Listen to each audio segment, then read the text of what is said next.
저는 이 시간 성도는 어떻게 살아야 하는가, 성도는 어떻게 살아야 하는가라는 제목으로 하나님 말씀을 전가하려고 합니다. 5월을 흔히 가정의 달이라고 합니다. 왜 5월을 가정의 달이라고 할까? 그 5월 달에는 보면 가정에 연관된 그런 날들이 참 많이 있습니다. 한국식으로 하면 5월 5일은 어린이날이고요. 또 우리 교회에서는 5월 첫째 주일을 어린이 주일로 지키고 있습니다. 그리고 한국에서는 5월 8일을 어버이날로 이렇게 지키고 있고, 또 우리 교회에서는 5월 둘째 주일을 어버이 주일이라고 하고, 또 미국에서는 이 5월 둘째 주일을 마더스 데이로 그렇게 지키게 됩니다. 그리고 5월 21일이 혹시 무슨 날인지 아시는지 모르겠습니다. 5월 21일 무슨 날인가 하면 부부의 날입니다. 무슨 그런 날이 있었나 이렇게 생각하시는 분도 있을 것 같은데, 5월 21일 이번 오는 화요일인데요, 부부의 날입니다. 이렇게 가족을 위한 날들이 많이 있기 때문에 아마 5월을 일반적으로 가정의 달이라고 그렇게 부르는 것 같습니다. 가정의 달에 예수님을 믿는 우리 성도들은 어떻게 살아야 되는가에 대해서 성경이 우리에게 가르쳐주고 있는 그 내용을 살펴보려고 합니다. 성경은 하나님은 사람을 만드실 때에 하나님의 형상으로 만들었다고 알려주고 있습니다. 하나님의 형상으로 지음받은 사람은 하나님과 교제하며 살도록 만드신 것입니다. 또한 사람은 하나님의 다스림을 받도록 지음을 받았고요. 그리고 하나님의 그 말씀에 순종하면서 하나님을 기쁘시게 하는 삶을 살도록 우리 인생을 지으신 것입니다.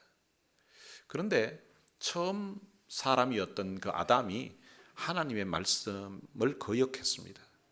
하나님의 말씀에 아담이 불순종한 것입니다. 그 아담의 그 불순종으로 말미암아 이제 그 범죄의 결과 하나님과 사람과의 교제가 단절이 되어 버렸습니다. 그래서 사람은 더 이상 하나님을 기쁘시게 하는 그런 존재가 되지를 못했습니다. 죄라는 것이 하나님과 사람 사이를 갈라놓은 것입니다. 이 죄가 하나님과 사람 사이에 가로막아 놓은 담이 되어버린 것입니다. 사람은 허물과 죄로 죽었다고 성경은 말씀하고 있습니다. 그래서 우리 사람은 본질상 하나님의 진노를 받아 마땅한 그런 하나님의 진노의 자녀가 되어 있다고 말씀하고 있습니다. 그런데 하나님이신 그 예수님이 우리 죄인된 인생을 구원하시기 위해서 이 땅에 사람의 모양으로 찾아오셨습니다. 예수님이 하나님의 그 율법을 이 땅에서 다 준수하시고 우리의 죄를 씻기 위해서 우리의 죄를 대신 담당하시고 우리를 위해서 고난을 당하시고 십자가에 돌아가셨습니다. 예수님의 그 십자가의 죽으심으로 말미암아 우리의 죄가 사함받게 되어서 하나님과 사람 사이에 가로막혀 있었던 그 담이 허물어지게 되었습니다. 그래서 누구든지 그 예수 그리스도를 믿는 사람은 죄 사함을 받아서 하나님의 자녀가 될 수 있도록 하나님이 만들어 놓은 거예요. 그래서 우리가 이 예수 그리스도를 믿음으로 하나님의 자녀가 된 것입니다. 제가 얼마 전에 어떤 한 사람을 만났는데 이분이 자기가 어떻게 해서 예수를 믿게 되는지 간증을 했습니다.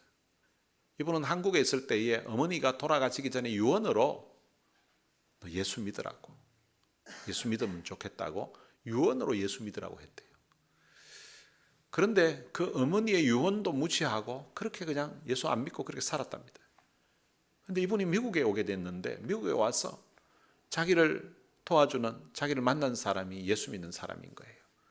그래서 자기가 다니는 교회에 같이 한번 가자고 해서, 그래서 그냥 미안한 마음에 이것저것 도움을 많이 받아서 교회를 이제 한번 가게 됐습니다. 근데 그 예배 시간에 앉아 있으면서 예수님이 자기 죄 때문에 자기를 위해서 십자가에 돌아가셨다는 그 이야기를 들었답니다. 평생 처음 듣는 보는 이야기였대요. 예수님이 자기를 위해서 십자가에 돌아가셨다고 하는데, 그런데 그 이야기를 듣는데 눈물이 핑 돌더래요. 아니, 그분이 무엇 때문에 나 같은 사람을 위해서, 날 위해서 그분이 어떻게 죽으셨냐고. 근데 그게 너무 고맙게 느껴지고 그게 너무 놀랍게 마음에 확 와닿는데요. 그래서 그날 예수를 믿겠다고 작정을 하고 그날부터 교회를 다닌다는 거예요. 누구든지 예수를 믿으면 하나님의 자녀가 됩니다. 이 하나님의 자녀는 하나님을 기쁘시게 하면서 그렇게 살아야 됩니다. 하나님을 기쁘시게 하려면 우리가 그 하나님의 말씀에 순종하면서 살아야 되는 것입니다. 하나님의 말씀에 순종하는 삶을 다른 말로 표현하면 하나님의 다스림을 받는 거예요. 하나님의 통치를 받는 것입니다. 하나님이 다른 말로 하면 지배하는 그런 삶을 우리가 살게 되는 것입니다. 오늘 본문 18절에 보면 사도 바울은 성령으로 충만함을 받으라고 그렇게 말씀하고 있습니다. 이 성령으로 충만함을 받는다고 하니까 사람들이 무슨 에너지가 막 충만해진 것 같은 그런 것을 생각하기도 합니다. 이 성령으로 충만한다는 것은 바로 성령의 통치를 받는다는 그런 의미예요. 성령이 다스린다는 그런 의미인 것입니다. 바울은 이 성령으로 충만함을 받는 것을 사람들이 좀 이해하기 쉽게 하기 위해서 비교한 것이 있는데, 그것은 무엇과 비교했는가 하면 술 취하는 것과 비교를 했습니다. 술 취하지 말라, 이는 방탕한 것이니 오직 성령으로 충만함을 받으라고 했습니다. 사람이 술이 취했을 때와 그리고 성령으로 충만할 때 이게 반대되는 현상도 있고 비슷한 현상도 있어요. 그래서 사람들에게 이 술 취하는 상황을 잘 제대로 설명하고 이해하면 반대되는 또 비슷한 개념인 성령으로 충만한 이 상황을 이해하기 쉽기 때문에 사도 바울이 예를 들은 거예요. 사람이 술이 취하게 되면 방탕하게 된다는 것입니다. 여러분 혹시 지난주 중에 TV나 유튜브 뉴스를 보신 적이 있는지 모르겠는데, 한국의 유명한 한 가수가 술이 취한 것 같은데 근데 본인은 술은 안 마셨다 그러고 뭐 이걸 또 감추려고 막 하다가 이게 막 전 국민이 다 알게 돼서 시끄럽게 된 상황이 있습니다. 그렇게 유명세를 떨치고 사람들에게 감동을 줬던 사람인데 결국은 보니까 그 술 문제 때문에 사고를 일으키고 그걸 감추려고 하다가 어쩌면 그 인생 자체가 진짜 인생이 그렇게 확 필 수가 있나 싶더니 그렇게 호화롭게 폈던 그 인생이 그거 술 하나 문제 때문에 완전 인생이 끝나버릴 것 같은 그런 상황에 처하게 되었습니다. 사람이 술이 취하게 되면 방탕하게 된다는 것입니다. 그 인생이 어떻게 쫑이 날지 어떻게 망할지 모를 정도로 아주 비참한 그런 삶이 펼쳐지게 된다는 것입니다. 그런데 성령으로 충만하게 되면 이것은 하나님이 창조하셨던 그 창조의 목적대로, 하나님이 원래 의도하셨던 그 목적대로 사람이 살게 된다는 것입니다. 사람이 술이 취하게 되면 술의 힘에 의해서, 술 기운에 의해서, 술에 취해서 이제 술 기운으로 말을 하고 행동을 하게 됩니다. 그래서 사람이 술이 취하게 되면 평상시에 하지 않던 그런 말과 행동을 하게 됩니다. 평상시에는 말이 없었던 사람이 갑자기 술이 취하니까 막 할 말 안 할 말 다 하는 사람이 있고요. 평상시에는 기가 죽어가지고 말도 잘 못하는 사람이 술이 취하고 나니까 자기 상사인데도 막 소리 지르고 막 대들고, 평상시에는 찍소리도 못하던 남편이 이게 술을 먹고 오니까 아내에게 완전 막 소리 지르면서 난리를 지기는, 그리고 나서 술 깨먹고 나면 후회하는 그런 사람들이 들어있습니다. 그러니까 술의 힘에 의해서 말을 하고 행동을 하게 된다는 것입니다. 그러니까 술이 취하게 되면 사람이 술의 지배를 받게 되고 술 힘이, 술 기운으로 그 사람 자체가 움직이게 된다는 것입니다. 마치 술 취한 사람이 술의 힘에 의해서 말을 하고 행동을 하는 것처럼 성령으로 충만하게 되면 성령의 힘에 의하여서 성령의 지배, 성령의 통치, 성령의 다스림을 받게 된다는 것입니다. 사람이 술이 취했을 때에 평상시에 하지 않던 말과 행동을 하는 것처럼 사람이 성령으로 충만하게 되면 그때에도 그와 유사한 현상들이 나타난다는 것입니다. 그러면 성령으로 충만하게 되면 이제 어떤 현상들이 일어나는가? 성령으로 충만했을 때에 하나님과 사람과의 그 관계에서 변화가 나타난다는 거예요. 어떤 변화가 나타나는지를 본문 19절에서 말씀하고 있습니다. 시와 찬송과 신령한 노래들로 서로 화답하며 너희의 마음으로 주께 노래하며 찬송하며. 그러니까 성령으로 충만하게 되면 노래를 한다는 거예요. 성령으로 충만하게 되면 찬송을 한다는 것입니다. 여러분, 술 취한 사람도 비슷한 현상이 있죠. 사람이 술이 취하게 되면 평상시에 그렇게 노래를 안 부르는 사람이, 또 평상시에 사람들 앞에서는 그래도 안 부르고 부르더라도 혼자 부르는 사람이 사람들 앞에서도 아주 담대하게 이제 노래를 부르는 그런 사람들이 있습니다. 술의 힘에 의해서 노래를 부르는 것입니다. 이와 유사한 현상이 성령으로 충만할 때에도 나타나는데, 성령으로 충만한 사람은 유행가를 부르는 것이 아니라 찬송을 부르게 된다는 것입니다. 어떤 목사님이 평상시에 주로 유행가를 혼자 듣고 있다가 장로님들하고 어디 신방을 가는 도중에 목사님이 운전대를 잡았는데요. 이 목사님이 갑자기 나훈아가 부르는 유행가가 나와가지고 아주 곤란한 그런 일이 있었다는 이야기를 들은 적이 있습니다. 이게 평상시에 어떤 부르는 그런 노래가 아니라 성령으로 충만하게 되면 하나님을 찬송하는 그런 노래를 부르게 된다는 것입니다. 그럼 어느 정도인가 하면 사도 바울이 옥중에 갇혔는데요. 매를 많이 맞았습니다. 옷은 찢어졌습니다. 그리고 한밤중이 되었는데 그 한밤중에 그 옥중에서 찬송을 하고 있는 거예요. 사람들이 보면 저 사람 제정신이 아니라고 생각할 수 있을 것 같은데, 그런데 성령으로 충만하니까 그 감옥에 갇혀 있으면서도 하나님을 향한 그 찬송이 나온다는 것입니다. 여러분들에게도 이런 찬송이 여러분들의 입술에 있게 되시기를 주님의 이름으로 축원합니다. 그리고 성령으로 충만하게 되면 하나님께 감사하게 된다는 것입니다.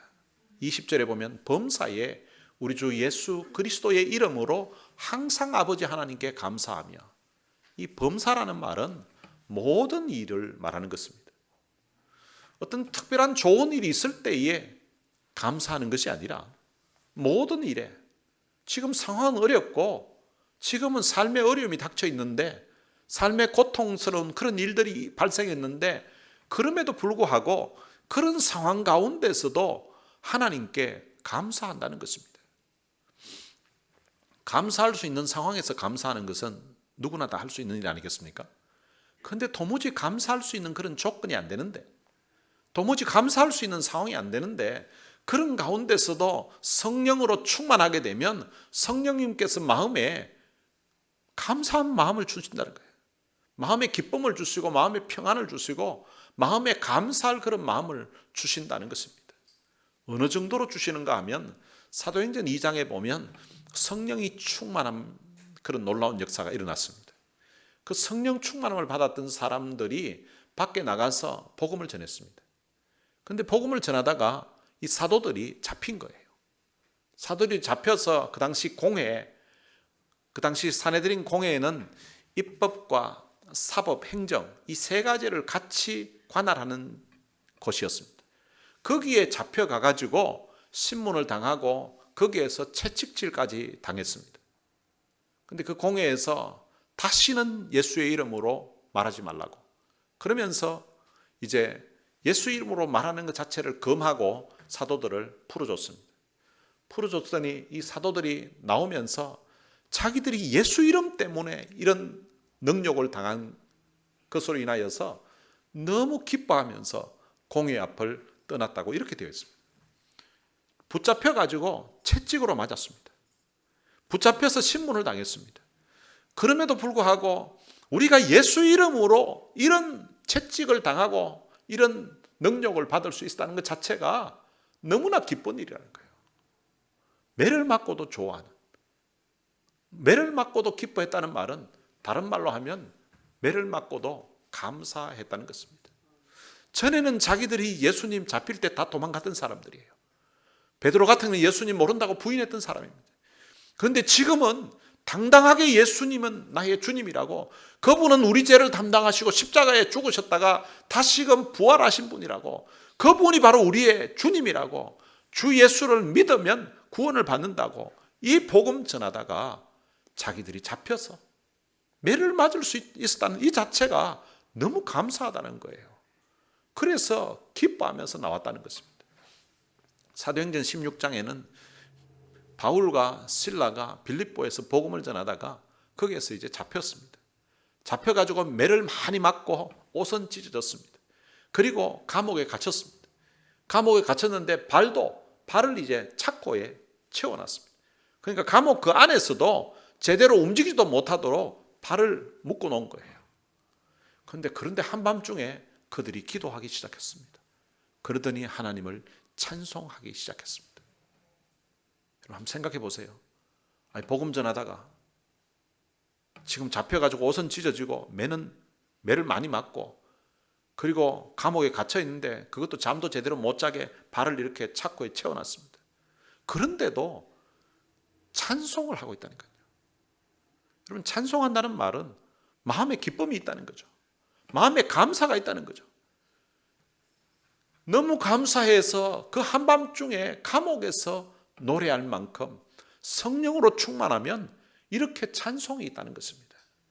환경이 좋아서 내 하는 일이 잘 되어서 주머니에 돈이 들어오니까 그래서 감사한 것이 아니라, 환경과 상관없이 성령으로 충만하니까 감옥에 갇혔음에도 불구하고, 채찍에 맞았음에도 불구하고, 발은 착고에 차였음에도 불구하고 찬송하게 되는 이런 역사가 있었다는 것입니다. 오늘 여러분들의 마음에 이런 기쁨으로 인한, 이런 감사로 인한 찬송이 있게 되시기를 주님의 이름으로 축원합니다. 성령으로 충만하게 되면 하나님과의 관계에 있어서는 하나님을 찬송하게 되고 하나님께 감사하게 되는데, 그런데 사람들과의 관계에서도 변화가 나타난다는 것입니다. 성령으로 충만하게 되면 사람들과의 관계에 있어서는 어떤 변화가 나타나는가 하면, 오늘 본문 21절에 보면 그리스도를 경외함으로 피차 복종하라. 서로 복종하게 되는 그런 상황이 일어난다는 것입니다. 왜 복종하게 되는가? 그리스도를 경외하기 때문에. 이 경외라는 것은 너무너무 존경하고 두려워하는 그런 마음이에요. 그리스도께 받은 그 사랑이 너무 감사해서 창조주신 그분이 피조물인 사람이 되어서 이 땅에 오셔서 그분이 내 죄를 담당하시고 십자가에 돌아가셨다는 이 사실을 깨닫게 되면서 그 그리스도를 존경하고 그리스도를 사랑하게 됐습니다. 그런데 그 그리스도께서 이 땅에 오신 것이 군림하기 위해서 오신 것이 아니라, 나는 너희 가운데 너희를 섬기기 위해서 왔다는 거예요. 나는 너희 중에 섬기는 자로 있고, 자신의 목숨을 많은 사람의 대속물로 주기 위해서 십자가의 죽음의 자리에 자기 몸을 희생하기 위해서 이 땅에 오셨다는 거예요. 그런데 그 주님의 사랑, 그 주님의 희생, 그 주님의 십자가의 죽음을 통하여서 내 죄 사함을 받고 은혜를 받고 나니까 나도 주님처럼 한번 살아봐야 되겠다는 생각이 드는 거예요. 주님이 모든 것을 다 가지고 있는 그분이 아무것도 없는 사람인 양 낮은 자리에, 모든 힘을 가지고 있는 그분이 아무 힘도 없는 양 십자가에 처절하게 달려 돌아가신 그 주님이 바로 나를 위해서 그렇게 하셨다는 그 사실을 깨닫게 되면서, 나도 주님처럼 섬기면서 한번 살아보겠다고, 나도 주님처럼 다른 사람들을 섬기면서 다른 사람을 위해서 희생하면서 살겠다는 그런 마음을 먹게 된 거예요. 그래서 다른 사람에게 복종하는 그런 모습으로 산다는 것입니다. 그리스도를 경외하기 때문에 서로 복종하려고 하는 그런 사람들이 일어난다는 거예요. 전에 제가 들었던 한 이야기 중에 서울의 정신여자 고등학교가 있는데 그게 이제 찬양팀들이 그 중창단이죠. 그런 팀들이 이제 다른 데 가서 이제 찬양을 하기 위해서 이 봉고 버스 같은 게 있는데요. 근데 버스 같은 게 있는데 그 버스를 서로 타려고 막 달려간다는 거예요. 보통 이래 학생들은 앞자리에 선호하기도 하고 좋은 자리 선호한대요. 그런데 왜 달려가는 거니까 제일 뒷자리, 그 차 타고 가면 멀미 날 것 같기도 하고 불편한 자리 있잖아요. 그 불편한 자리를 자기가 앉겠다고, 다른 사람들이 편하게 가기 위해서 그 불편한 자리를 자기가 앉으려고 달려간다는 거예요. 제일 처음에는 서로 좋은 자리 차지하는 줄 알고 그래 막 달려가는 모습 보면서 얘들이 왜 저런 식으로 하냐 이래 생각했는데, 나중에 알고 봤더니 서로 다른 애들이 편한 자리에 앉아가게 하려고 자기들이 불편한 자리를 먼저 차지하기 위해서 달려간다는 거예요. 좀 너무 감동이지 않습니까?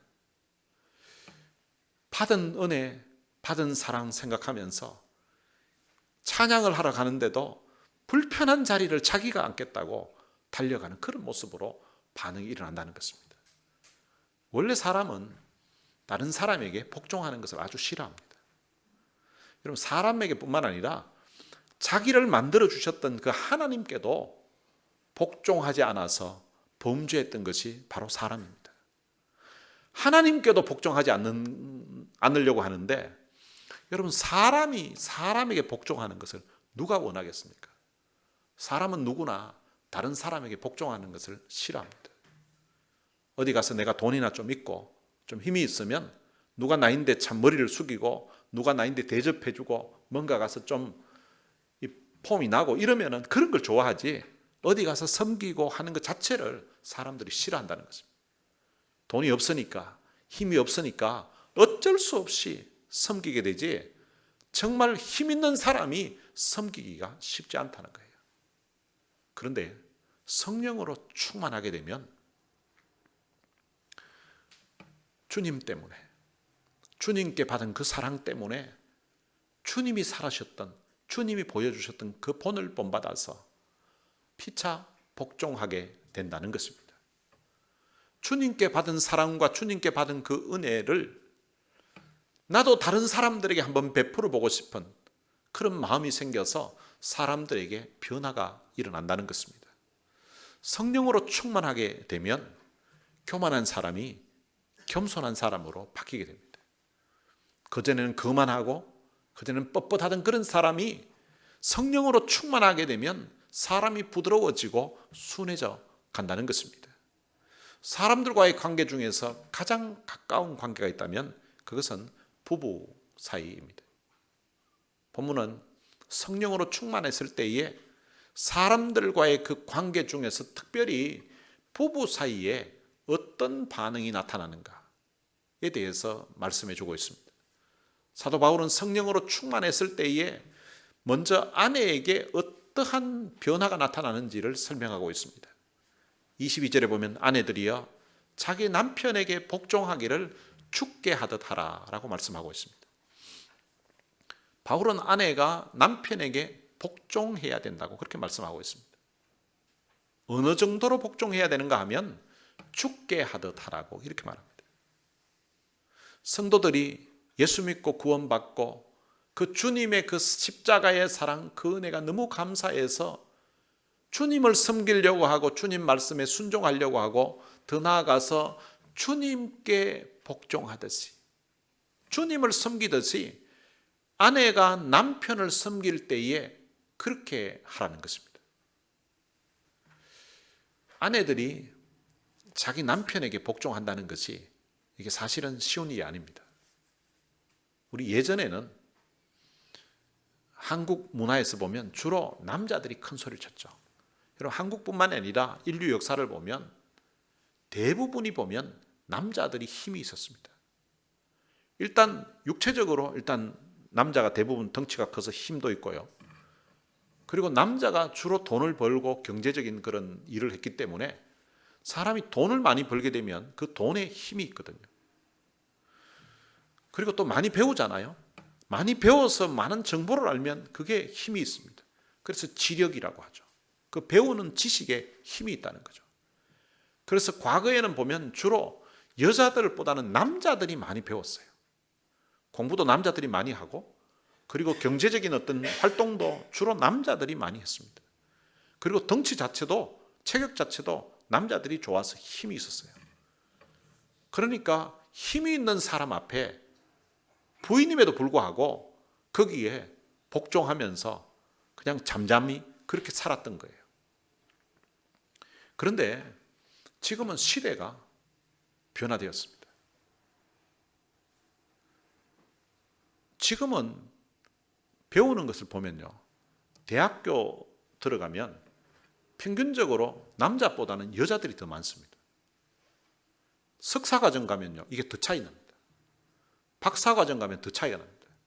석사, 박사 올라갈수록 남자들보다는 여자들이 더 많은 거예요. 그러니까 여자들이 공부를 더 많이 하고, 공부를 더 많이 하다 보니까 이제 직장을 가더라도 이게 어디까지 공부했는가 따라서 취직을 해도 레벨이 달라지는 거예요. 지금도 그런 현상이 있지만 미래에는 여성들이 사회의 높은 위치는 아마 거의 다 차지할 것 같아요. 한 번은 빌 클린턴 대통령이 그 대통령으로 재임할 당시에 이 부부가 경호원 없이 이제 그 힐러리 여사가 살았던 그 고향 마을을 둘이 방문을 하게 됐습니다.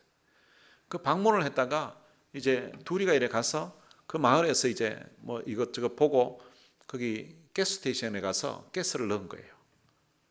그런데 가스스테이션에 갔더니 그 가스스테이션 사장이 힐러리 여사의 전 남친이었어요.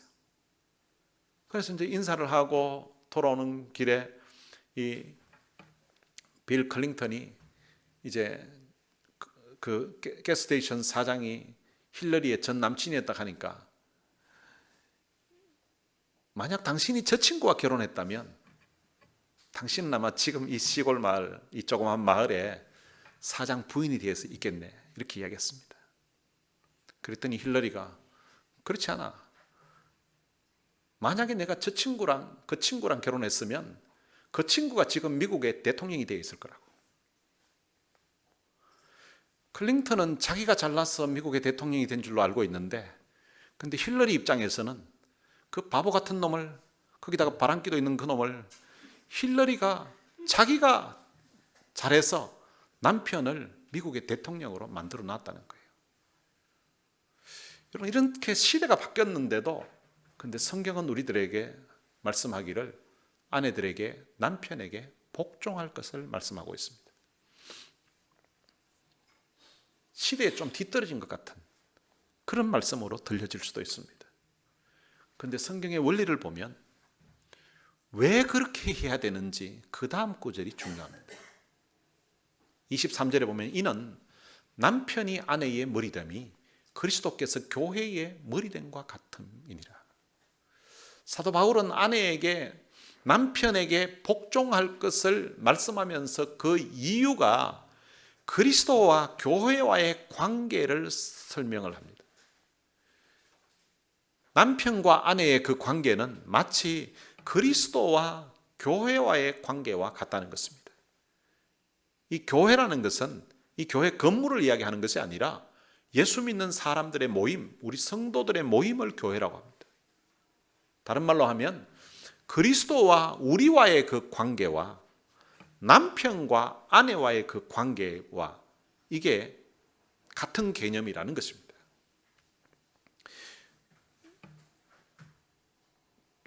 그리스도께서 교회의 머리가 되는 것처럼 남편도 아내의 머리가 된다는 것입니다. 여러분, 머리가 된다는 말은 지도자라는 말이고요, 그리고 리더라는 그런 개념입니다. 그러면 왜 하나님께서 남편을 아내의 머리로 두었느냐, 그 이유를 그 다음 부분에서 설명하는데, 그가 바로 몸의 구주신이라고 말합니다. 그러니까 남편이 아내의 구주라는 그런 개념으로 설명합니다. 여러분, 혹시 아내들이 저 남편이 날 구했다고 이렇게 생각하는 사람 몇 명이나 있겠습니까? 근데 그 개념 자체가 그렇다, 원리가 그렇다는 거예요. 그리스도께서 우리 성도들의, 우리 교회의 머리가 되시기 위해서 하신 일이 있습니다. 그것은 우리들을 위해서 십자가에 고난을 당하시고 십자가에 돌아가셨다는 것입니다. 그래서 그리스도께서 우리들의 구주가 되었다는 것입니다. 바울이 왜 이 말을 하는가 하면 남편이 아내의 머리가 되는 것이 그냥 되는 것이 아니라는 것입니다. 남자로 태어나서 결혼을 했으니까 남편이 아내의 머리가 된다, 이렇게 생각하면 안 된다는 것입니다. 그리스도께서 우리의 머리가 되시기 위해서 그분은 십자가에 고난을 당하시고 우리 죄를 담당하시고 십자가에 돌아가셨다는 것입니다. 그런 희생과 그런 죽음을 통하여서, 죽음으로 한 그 사랑을 통하여서 우리의 머리가 되었다는 거예요. 몸의 구주가 되었다는 거예요. 그것처럼 남편들도 아내들에게 그렇게 해야 된다는 것입니다. 그냥 복종하라는 것이 아니라 남편의 입장에서는 아내의 그런 복종을, 그런 사랑을 받기 위해서는 그리스도께서 교회를 위해서 자기 목숨을 주신 것 같이 남편들도 아내를 위해서 그만큼 희생을 해야 된다는 것을 가르쳐주고 있는 것입니다. 남편이 아내에게 머리로서 인정을 받으려면 아내를 위해서 희생하고 아내를 위해서 헌신을 해야 된다는 것입니다. 여러분, 남편의 권위는 덩치가 큰 데서 오는 것도 아니고, 남편의 권위는 목소리 큰 데서 큰 소리 친다고 나오는 것이 아닙니다. 남편의 권위가 더러운 성질에서 나오는 것이 아니에요. 남편의 권위는 아내를 위해서 수고하고 헌신하는 것을 통해서 나오는 것입니다. 여러분, 교회도 마찬가지입니다. 교회에서도 목사나 장로들이 어떤 그 직분 때문에 존경을 하게 하는 것이 아닙니다. 성경에서는 목사나 그리고 장로나 교회의 어떤 중직자들은 성도들을 사랑하고 섬길 것을 이야기하고 있습니다. 그런 섬기는 그 모습을 보고 존경하게끔 하고 그들을 따르도록 하게 하는 것입니다. 남편의 권위도 마찬가지입니다. 남편이 우리 집에서 내가 힘이 세고 내가 목소리가 크다고 해서 남편으로서의 어떤 권위가 주어지는 것이 아니라, 성경은 아내를 위해서 수고하고 헌신하는 것을 통하여서 그 권위가 오는 것을 가르쳐주고 있는 것입니다. 예수님이 보여주신 그 리더십이 바로 이런 것입니다.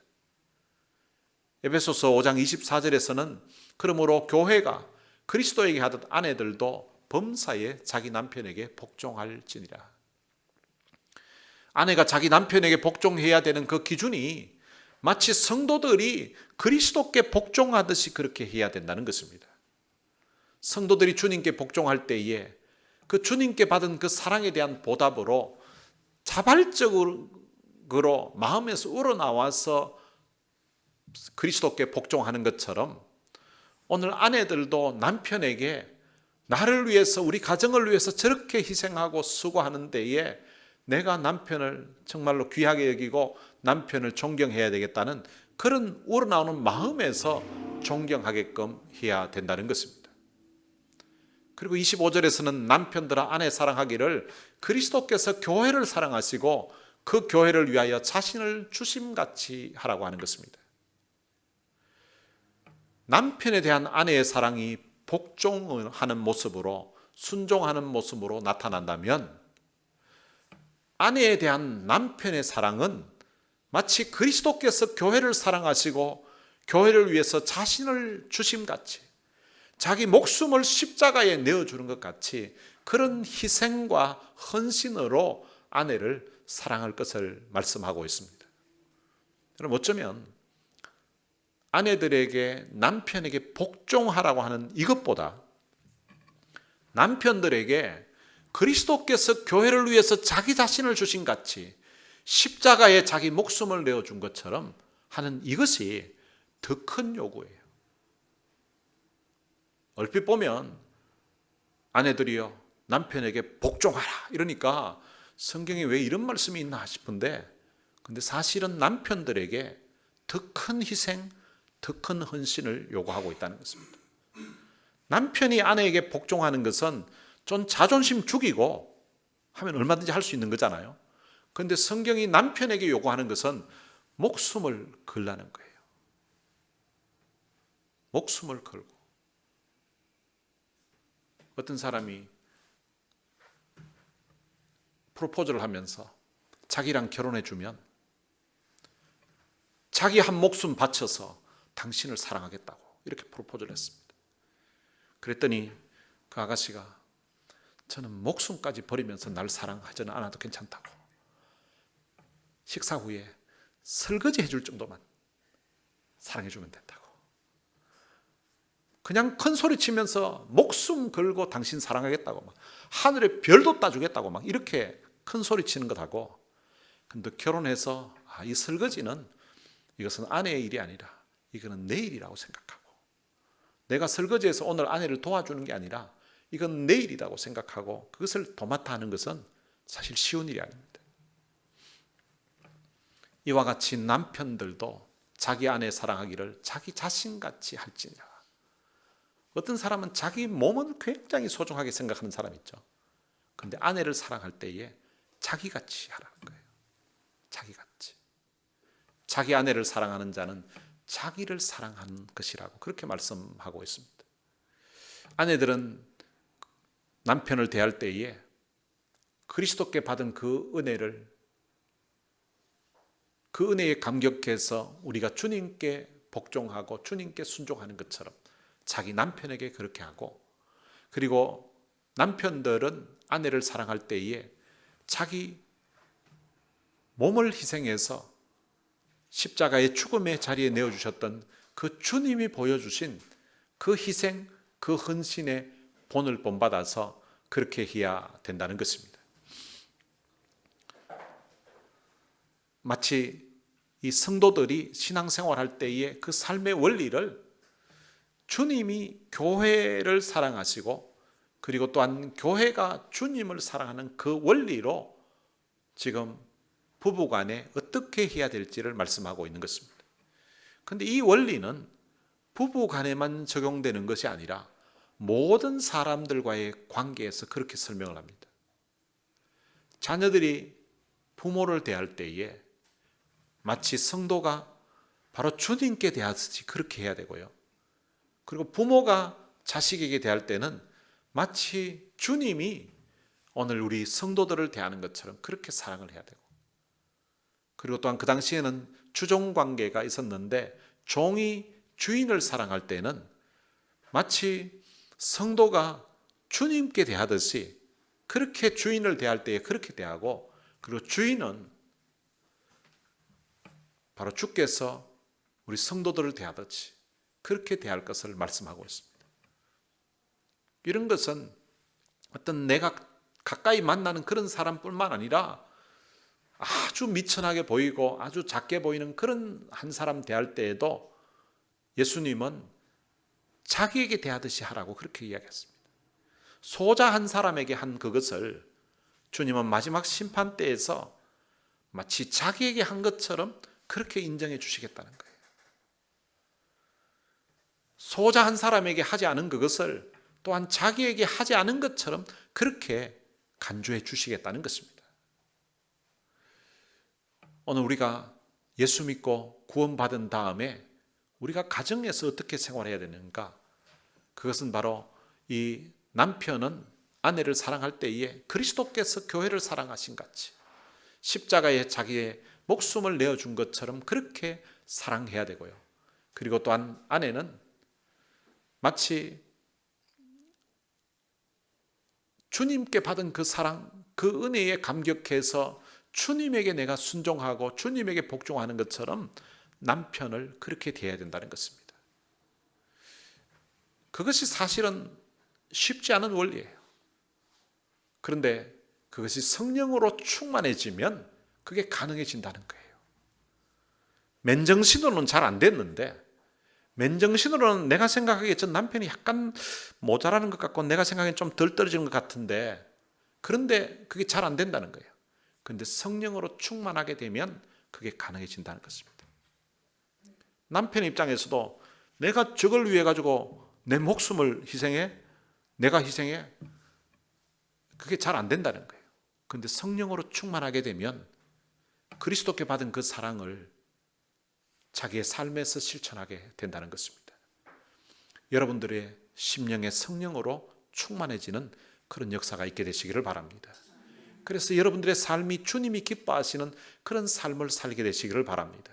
성령으로 충만해서 참 아내는 남편을, 남편은 아내를 정말로 주님이 원하시는 이 원리대로 사랑해서 행복한 가정을 만들어 가시기를 주님의 이름으로 축복합니다.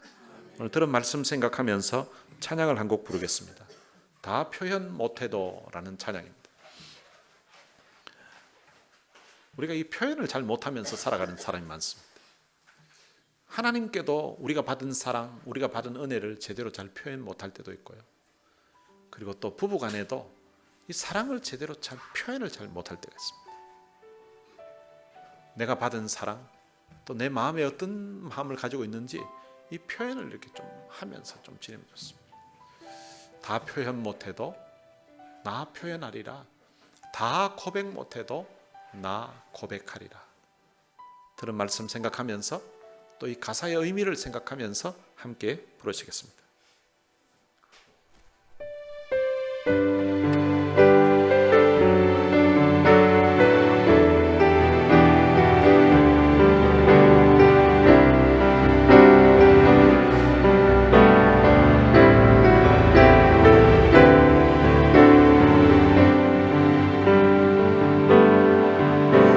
다 표현 못해도 나 표현하리라.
한번 기도했으면 좋겠습니다.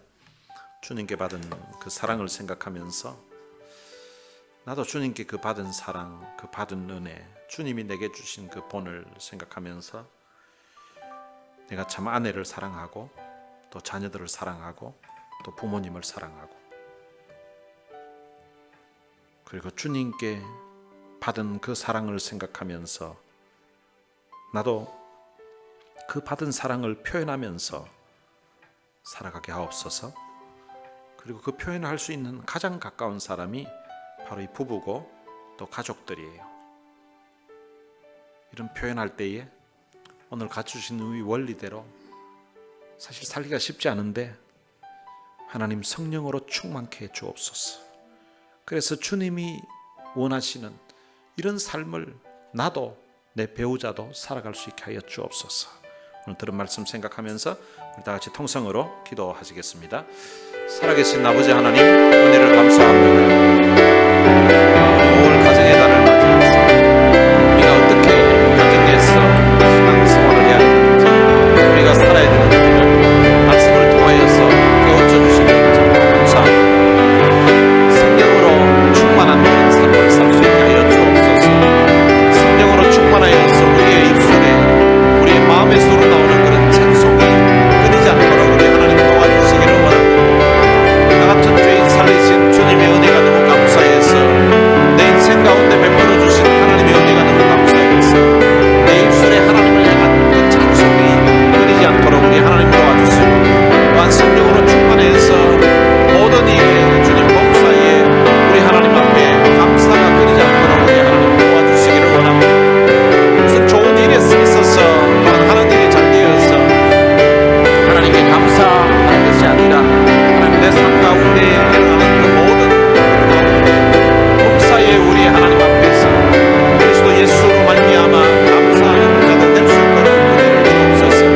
하나님 채찍에 맞기도 하고 목에 갇히기도 하고 뇌를 맞기도 했지만 그러나 그들의 입술에서 하나님을 향한 감사와 찬송이 있는 것처럼 하나님 환경과 상관없이 성령의 충만함으로 말미암아 우리에게 주어지는 그런 찬송과 감사가 오늘 우리의 인생에 주님 끊이지 않도록 우리 하나님 도와주시기를 원합니다. 하나님 우리가 성령 충만해서 정말로 주님 우리의 삶의 하나님과의 관계에서 변화뿐만 아니라 사람들과의 관계에서도 진정한 변화들이 나타날 수 있도록 우리 하나님 은혜를 베풀어 주옵소서. 하나님 이 자리에 있는 아내들을 주님이 축복해 주시기를 원합니다. 아내들이 그리스도께 받은 그 은혜, 그 사랑을 생각하면서 남편을 대할 때에 죽게 하듯 할 수 있도록 우리 하나님 도와주시고, 또한 이 자리에 있는 남편들을 주님이 축복해 주시기를 원합니다. 그리스도께서 우리를 위해서 행하셨던 그 희생과 헌신, 그 죽음으로 목숨 바쳐서 사랑하셨던 그 귀한 사랑을 주님 생각하면서 오늘 우리들도 주님 아내 사랑하기를 정말로 그리스도께서 교회를 사랑하신 같이, 그리스도께서 교회를 위하여서 자기 목숨을 내어주신 같이 아버지 하나님 헌신적으로 사랑하는 그런 관계가 될 수 있도록 도와주시기를 원합니다. 그래서 정말로 이 부부가 그리스도 안에서 하나님이 원하시는, 하나님이 필요하신, 하나님이 맺으셨던 그 부부의 원리대로 서로 존경하고 서로 주님 복종하면서 서로 사랑하며 살 수 있도록 우리 하나님 도와주시고, 또한 주님 자녀들에게는 부모님에게 순종하고, 또한 주님 부모들은 주 안에서 자녀들을 믿음 안에서 양육하며 주님이 우리를 사랑하신 것 같이 또 사랑할 수 있도록 도와주시고, 오늘 우리가 만나는 그 모든 사람들에게 마치 주님께 대하듯이 그들을 대할 수 있도록 해주시고, 또한 주님의 마음으로 그들을 대할 수 있도록 우리 하나님 은혜를 주셔서 오늘 주님 우리의 삶이 변화되게 해주시고, 특별히 주님 우리의 가정이 변화되게 해주시고, 또한 우리 교회가 변화되게 해주시고, 우리들을 통하여서 우리가 주님 만나는 사람들의 삶에 관계에 있어서 변화들이 나타날 수 있도록 은혜를 주옵소서. 이 시간 함께 예배드리는 우리 사랑하는 성도들을 주님 축복해 주시고, 저들 심령의 이 말씀이 그들 마음에 도전이 되게 해주시고, 그들 마음에 주님 은혜가 되게 해주시고, 또한 이 말씀이 그들의 삶을 변화시키는 능력이 되게 하여 주시옵소서. 살아계신 아버지 하나님 은혜를 감사합니다. 오늘 이 거룩한 주일에 주님 앞에 나와서 예배드리던 중에 강단에서 선포된 이 하나님의 말씀이 오늘 우리의 마음에 양약이 되게 하시고, 또한 이 말씀이 우리의 삶의 표준이 될 수 있도록 역사해 주시기를 원합니다.